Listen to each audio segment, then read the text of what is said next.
Hi everyone, welcome to Sharmila Raju logs.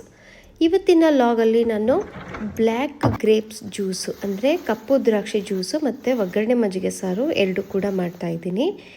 ಕಪ್ಪು ದ್ರಾಕ್ಷಿ ಆರೋಗ್ಯಕ್ಕೆ ತುಂಬ ಒಳ್ಳೆಯದು. ಇದರಲ್ಲಿ ಆ್ಯಂಟಿ ಆಕ್ಸಿಡೆಂಟ್ಸ್ ಇರುತ್ತೆ, ಹಾರ್ಟ್ ಹೆಲ್ತ್ಗೆ ತುಂಬ ಒಳ್ಳೆಯದು, ಕೊಲೆಸ್ಟ್ರಾಲ್ನ ಕಡಿಮೆ ಮಾಡುತ್ತೆ, ಸ್ಕಿನ್ ತುಂಬ ಗ್ಲೋ ಆಗುತ್ತೆ ಕಪ್ಪು ದ್ರಾಕ್ಷಿ ತಿನ್ನೋದ್ರಿಂದ.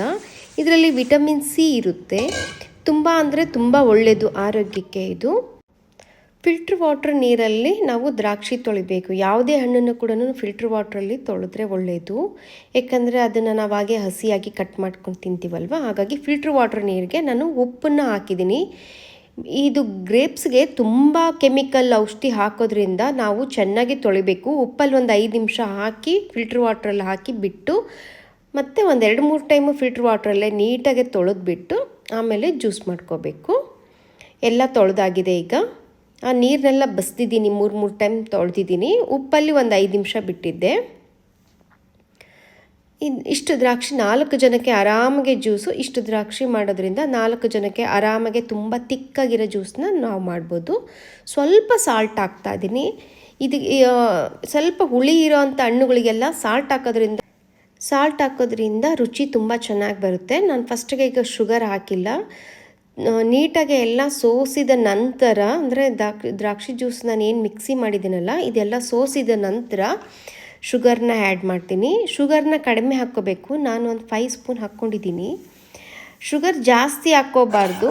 ಶುಗರ್ ಕಾಯಿಲೆ ಇರೋರಂತೂ ಅವರು ಸಕ್ಕರೆ ಹಾಕಲೇಬಾರ್ದು. ಇಲ್ಲ ಅಂದರೆ ನಾವು ಕಡಿಮೆ ಶುಗರ್ ಹಾಕ್ಕೊಂಡು, ಆರೋಗ್ಯವಂತರು ಕಡಿಮೆ ಶುಗರ್ ಹಾಕ್ಕೊಂಡು ಕುಡಿಬೋದು. ಇಲ್ಲೇ ಹಾಗೇನು ತುಂಬ ಹೆಲ್ತ್ ಕಾನ್ಸಿಯಸ್ ಇರೋರು ಹಾಗೇ ಜ್ಯೂಸ್ ಮಾಡ್ಕೊಂಡು ಕುಡಿಬೋದು. ನೋಡಿ ಎಷ್ಟು ಚೆನ್ನಾಗಿದೆ. ತುಂಬ ಅಂದರೆ ತುಂಬ ಆರೋಗ್ಯಕ್ಕೆ ಒಳ್ಳೆಯದು. ಸ್ಕಿನ್ನಿಗೆ, ಹೇರ್ಸ್ಗೆ ತುಂಬ ಸ್ಕಿನ್ ಗ್ಲೋ ಬರುತ್ತೆ. ಹಾರ್ಟಿಗೂ ತುಂಬ ಒಳ್ಳೆಯದು. ಇದು ವಿಟಮಿನ್ ಸಿ ಇರೋದ್ರಿಂದ ನಮಗೆ ಆ್ಯಂಟಿ ಆಕ್ಸಿಡೆಂಟ್ಸು ತುಂಬ ಸಿಗುತ್ತೆ ಇದರಲ್ಲಿ. ಈ ರೀತಿಯಾಗಿತ್ತು ಜ್ಯೂಸು. ನನಗೆ ಆ್ಯಕ್ಚುಲಿ ಜ್ಯೂಸಲ್ಲಿ ಇದು ತುಂಬಾ ಅಂದರೆ ತುಂಬ ಇಷ್ಟ, ಬ್ಲ್ಯಾಕ್ ಗ್ರೇಪ್ ಜ್ಯೂಸು. ಈಗ ಒಗ್ಗರಣೆ ಮಜ್ಜಿಗೆ ಸಾರು ತುಂಬ ಬೇಗ ಆಗೋವಂಥ ಸಾಂಬಾರು. ಸ್ವಲ್ಪ ಮೊಸರಿದ್ರೆ ಸಾಕು, ಒಗ್ಗರಣೆ ಮಜ್ಜಿಗೆ ಸಾರು ಮಾಡ್ಬೋದು. 1 ಈರುಳ್ಳಿ ಕಟ್ ಮಾಡಿದರೆ ಸಾಕು. ಒಂದು ಸ್ವಲ್ಪ ಕೊತ್ತಂಬರಿ ಸೊಪ್ಪು ಚಿಕ್ಕದಾಗಿ ಕಟ್ ಮಾಡ್ತಾ ಇದ್ದೀನಿ. 1-2 ಹಸಿಮೆಣ್ಸಿನ್ಕಾಯಿ ಅಥವಾ ಒಣಮೆಣ್ಸಿನ್ಕಾಯಿ, ಹಸಿದು ಅಥವಾ ಒಣದು ಸಾಕು. ಸ್ವಲ್ಪ ಕರಿಬೇವಿನ ಸೊಪ್ಪಿದ್ದರೆ ಸಾಕಾಗುತ್ತೆ. ಇದಕ್ಕೆ 1-2 ಸ್ಪೂನ್ ಎಣ್ಣೆ ಹಾಕ್ತಾಯಿದ್ದೀನಿ. ಸಾಸಿವೆ ಜೀರಿಗೆ ಒಗ್ಗರಣೆಗೆ ಹಾಕೋದು. ಜೀರಿಗೆ ಖಾಲಿ ಆಗಿತ್ತು, ಸಾಸಿವೆ ಅಷ್ಟೇ ಹಾಕಿದ್ದೀನಿ.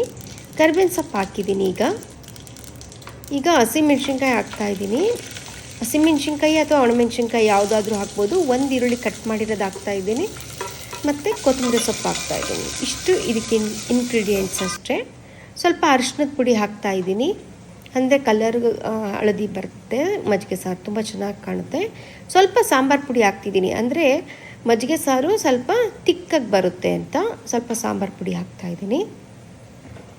ಇದನ್ನು ಚೆನ್ನಾಗೆ ಫ್ರೈ ಒಂಥರ ಎಣ್ಣೆಯಲ್ಲಿ ಸ್ವಲ್ಪ ಮಾಗಿಸ್ಬಿಟ್ಟು, ಸ್ವಲ್ಪ ಉಪ್ಪು ಹಾಕ್ತಾಯಿದ್ದೀನಿ. ಎಣ್ಣೆಯಲ್ಲಿ ಸ್ವಲ್ಪ ಮಾಗಿಸ್ಬಿಟ್ಟು ತಣ್ಣಗಾಕ್ಲಿಕ್ಕೆ ಬಿಡಬೇಕು. ಇದನ್ನು ಒಗ್ಗರಣೆ ತಣ್ಣಗಾಗಬೇಕು.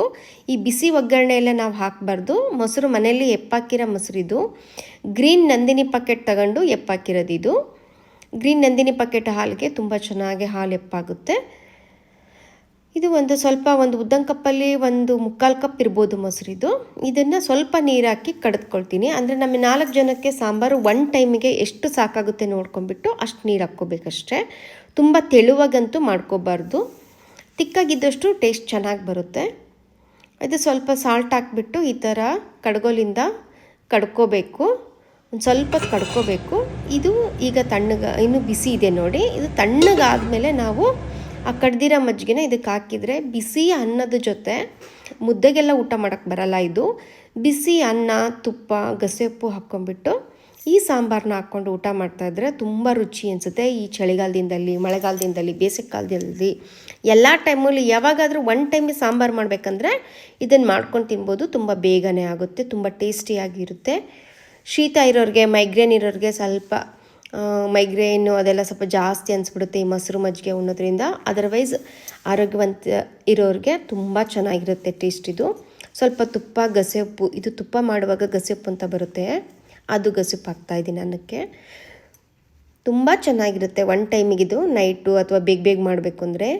Thank you for watching. Take care. ಈ ರೀತಿಯಾಗಿ ಇತ್ತು.